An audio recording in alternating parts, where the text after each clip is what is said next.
ಮುಖಕ್ಕೆ ಮಾಸ್ಕ್, ಕೈಯಲ್ಲಿ ಮಾರಕಾಸ್ತ್ರ. ಸಿನಿಮಾ ಸ್ಟೈಲಲ್ಲಿ ಎಂಟ್ರಿ ಕೊಟ್ರೆ ಮುಗೀತು. ಕಣ್ಣಿಟ್ಟ ಮನೆಗಳನ್ನ ಗುಡಿಸಿ ಗುಂಡಾಂತರ ಮಾಡ್ತಿದ್ದಾರೆ. ಬಾಗಲಕೋಟೆಯಲ್ಲಿ ಮಾಸ್ಕ್ ಗ್ಯಾಂಗ್ ಹಾವಳಿ ಮಿತಿಮೀರಿ ಹೋಗಿದೆ.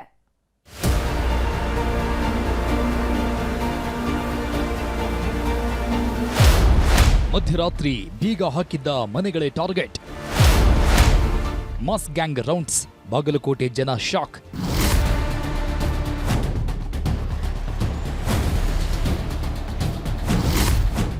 ಅಲೆಲೆಲೆಲೆ, ಅದೇಗೆ ಕಳಬೆಕ್ಕಿನಂತೆ ನಡಿಗೆ ಹಾಕ್ತಿದ್ದಾರೆ ನೋಡಿ. ಒಂದೊಂದೇ ಹೆಜ್ಜೆ, ಎಲ್ಲಿ ಸೌಂಡ್ ಆಗುತ್ತೋ, ಎಲ್ಲಿ ಯಾರು ಬರ್ತಾರೋ ಅನ್ನೋ ಭಯ.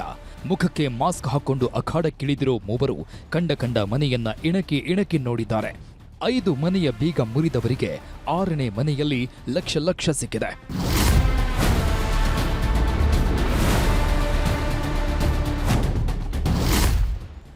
ಬಾಗಲಕೋಟೆ ಜಿಲ್ಲೆಯಲ್ಲಿ ಕಳೆದೊಂದು ವಾರದಿಂದ ಮಾಸ್ಕ್ ಗ್ಯಾಂಗ್ ಹಾವಳಿ ಹೆಚ್ಚಾಗಿದೆ.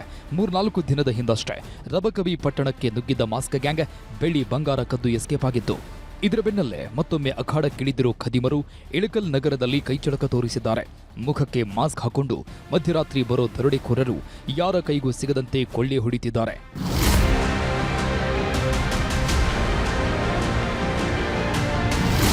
ಮುಖಕ್ಕೆ ಮಾಸ್ಕ್, ಕೈಗೆ ಗ್ಲೌಸ್, ಬೆನ್ನಿಗೆ ಬ್ಯಾಗ್ ಹಾಕೊಂಡ್ರೆ ಮುಗಿತು. ಯಾರದ್ದೋ ಮನೆಗೆ ಕನ್ನ ಫಿಕ್ಸ್ ಅಂತಾನೆ ಅರ್ಥ. ಮಧ್ಯರಾತ್ರಿ 12:05 ಸಮಯ. ಇಡೀ ಊರಲ್ಲಿ ಸದ್ದು ಸಪ್ಪಳ ಇರಲಿಲ್ಲ. ಗಲ್ಲಿಯಲ್ಲಿ ಸುತ್ತಾಡಿರೋ ಇವರು 5 ಮನೆಯ ಬೀಗ ಒಡೆದಿದ್ದಾರೆ. ಆದರೆ ಯಾವ ಮನೆಯಲ್ಲೂ ಏನೂ ಸಿಕ್ಕಿಲ್ಲ. ಇವತ್ತು ಬರಿಗೈಯಲ್ಲೇ ಹೋಗೋದು ಅಂದ್ಕೊಂಡವರಿಗೆ ಈ ಬೀಗ ಹಾಕಿದ ಮನೆ ಕಣ್ಣಿಗೆ ಬಿದ್ದಿದೆ. ಹುಚ್ಚಪ್ಪ ರಕ್ಕಸಗಿ ಅನ್ನೋರ ಹೊಸ ಮನೆಯೊಂದನ್ನ ಕಟ್ಟಿಸ್ತಾ ಇದ್ರು. ಹಳೆ ಮನೆಯಲ್ಲಿ ರಾತ್ರಿವರೆಗೂ ಇರ್ತಿದ್ರು. ಆಮೇಲೆ ನಿರ್ಮಾಣ ಹಂತದ ಮನೆಯಲ್ಲಿ ನಿದ್ದೆಗೆ ಜಾರುತ್ತಿದ್ರು. ಹೀಗಾಗಿ ಈ ಮನೆಯಲ್ಲಿ ಯಾರೂ ಇರಲಿಲ್ಲ. ಬೀಗ ಬಡಿದು ಒಳನುಗ್ಗಿದ ಖದೀಮರು 97,000 ಹಣ ಹಾಗೂ 8 ಗ್ರಾಂ ಚಿನ್ನವನ್ನ ಕದ್ದೊಯ್ದಿದ್ದಾರೆ. 97,000 ರೂಪಾಯಿ ಹೋಗಿದ್ರಿ. ಆಮೇಲೆ ಪೋನೆ ತೊಲಿ ಬಂಗಾರ, ಜುಮ್ಕಿ, ಬೆಂಡಾಲಿ ಅರ್ಧ ತೊಲಿ, ಆಮೇಲೆ ಬೂಡಿ ಕಡ್ಡಿ ಅದು ಒಂದಷ್ಟಿತ್ರಿ. ಒಟ್ಟ ಪೋನೆ ತೊಲಿ ಬಂಗಾರ ರೀ. ಒಂದು 17 ತೊಲಿ ಬೆಳ್ಳಿ ಕಾಲ್ ಚೈನ.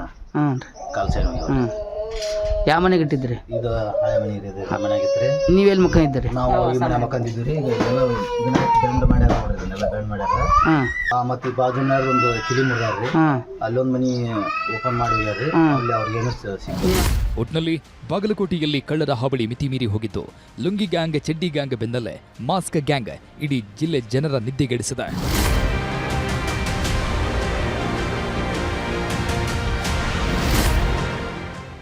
ಮಂಜುನಾಥ್ ತಳವಾರ್, ನ್ಯೂಸ್ 18 ಬಾಗಲಕೋಟೆ.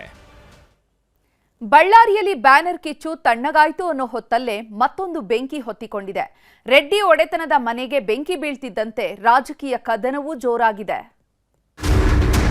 ಮನೆಗೆ ಯಾರು ಬೆಂಕಿ ಆಗಿದ್ದಾರೆ. ಜಿ ಸ್ಕ್ವೇರ್ನಲ್ಲಿ ಮನೆ ಎಲ್ಲ ಹತ್ಕೊಂಡು ಬಿಡ್ತಿದೆ. ಮಾಡೆಲ್ ಹೌಸ್ ಬೆಂಕಿ ಬಿದ್ದಿರುವಂತಹ ಘಟನೆ ನಡೆದಿದೆ. ಬಳ್ಳಾರಿ ಶಾಂತಿಯುತವಾಗಿ ಇರಬೇಕಂತ ಹೇಳಿ ಇವತ್ತು ಸುಮ್ಮನೆ ಇದೀನಿ ಹೊರತು ಇವತ್ತು ಇಲ್ಲಾಂದ್ರೆ ಇಲ್ಲಿಂದನೇ ಮನೆ ಸುಟ್ಟು ಮತ್ತೆ ವಾಪಸ್ ಹೋಗ್ತಿದೆ. ಭರತ್ ರೆಡ್ಡಿ ಈ ಒಂದು ಪ್ರಾಪರ್ಟಿ ಮೇಲೆ ಕೂಡ ಕಣ್ಣಾಕಿ. ಬಳ್ಳಾರಿ ಇದು ಕೇವಲ ಗಣಿನಾಡು ಮಾತ್ರವಲ್ಲ. ಆಗಿಂದಾಗೆ ನಡೆಯೋ ರಾಜಕೀಯ ಸಂಘರ್ಷದಲ್ಲಿ ಇಡೀ ರಾಜ್ಯದಲ್ಲದೆ ಒಂದು ಕೈ ಮೇಲೆ. ಥೇಟ್ ಆಂಧ್ರ ಸ್ಟೈಲಿನಲ್ಲಿ ರಾಜಕೀಯ ಪಕ್ಷಗಳ ಕಾರ್ಯಕರ್ತರು ಬೀದಿಗಿಳಿದು ಹೋರಾಡೋದ್ರಲ್ಲಿ ಭಾರೀ ಮುಂದು. ಜನವರಿ 1ರ ಹೊಸ ವರ್ಷದಂದು ವಾಲ್ಮೀಕಿ ಕಾರ್ಯಕ್ರಮದಲ್ಲಿ ಶುರುವಾಗಿದ್ದ ಗಲಾಟೆ ಪೂರ್ವ ಕಾಂಗ್ರೆಸ್ ಕಾರ್ಯಕರ್ತನ ಸಾವಿನಲ್ಲಿ ಅಂತ್ಯವಾಗಿತ್ತು. ಈ ವಿಚಾರ ರಾಜ್ಯ ಮಾತ್ರವಲ್ಲ, ಇಡೀ ದೇಶದಲ್ಲಿ ಸದ್ದು ಮಾಡಿತ್ತು. ಇದೀಗ ಅದೇ ಬಳ್ಳಾರಿಯಲ್ಲಿ ಬೆಂಕಿ ಪಾಲಿಟಿಕ್ಸ್ ಶುರುವಾಗಿದೆ. ಮನೆಗೆ ಯಾರು ಬೆಂಕಿ ಆಗಿದ್ದಾರೆ. ಜಿ ಸ್ಕ್ವೇರ್ನಲ್ಲಿ ಮನೆ ಎಲ್ಲ ಹತ್ಕೊಂಡು ಬಿಡ್ತಿದೆ. ಜನಾರ್ದನ ರೆಡ್ಡಿ ಒಡೆತನದ ಲೇಔಟ್ನ ಮನೆಗೆ ಬೆಂಕಿ ಹೊತ್ತಿ ಉರಿದ 5 ಕೋಟಿ ಮೌಲ್ಯದ ಮಾಡೆಲ್ ಹೌಸ್. ಜನವರಿ 1ರಂದು ಬಳ್ಳಾರಿಯಲ್ಲಿ ನಡೆದ ಬ್ಯಾನರ್ ಗಲಭೆ ಬಳ್ಳಾರಿ ಜನರಲ್ಲಿ ಭಾರೀ ಆತಂಕ ಸೃಷ್ಟಿಸಿತ್ತು. ಇದರಿಂದ ಭಯಭೀತಗೊಂಡಿದ್ದ ಜನಜೀವನ ಸಹಜ ಸ್ಥಿತಿಗೆ ಬರುವ ಮುನ್ನವೇ ಮತ್ತೊಂದು ಘಟನೆ ನಡೆದು ಹೋಗಿದೆ. ನಿನ್ನೆ ಸಂಜೆ 6 ಗಂಟೆ ಸುಮಾರಿಗೆ ಬಳ್ಳಾರಿಯ ಗೌತಮ್ ನಗರ ಬಳಿಯ ಜನಾರ್ದನ ರೆಡ್ಡಿ ಮಾಲೀಕತ್ವದ ಲೇಔಟ್ನಲ್ಲಿ ಮಾಡೆಲ್ ಹೌಸ್ ಹೊತ್ತಿ ಉರಿದಿದೆ. ಮನೆಗೆ ಯಾರು ಬೆಂಕಿ ಆಗಿದ್ದಾರೆ. ಜಿ ಸ್ಕ್ವೇರ್ನಲ್ಲಿ ಮನೆ ಎಲ್ಲ ಹತ್ಕೊಂಡು ಬಿಡ್ತಿದೆ. ಮಾಡೆಲ್ ಹೌಸ್ ಬೆಂಕಿಗೆ ರಾಜಕೀಯ ಲೇಪ. ಶಾಸಕ ನಾರಾ ಭರತ್ ರೆಡ್ಡಿ ವಿರುದ್ಧ ಆರೋಪ.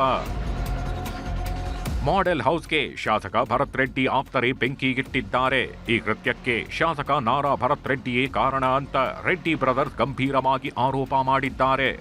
ಅಲ್ಲದೆ ರಾತ್ರಿಯೇ ಬಳ್ಳಾರಿಯ ರಾಯಲ್ ವೃತ್ತದಲ್ಲಿ ಬಿಜೆಪಿ ಕಾರ್ಯಕರ್ತರು ದಿಢೀರಂತ ಪ್ರತಿಭಟನೆ ಕೂಡ ನಡೆಸಿದ್ರು. ಈ ಸಂಬಂಧ ಲೇಔಟ್ ಇಂಜಿನಿಯರ್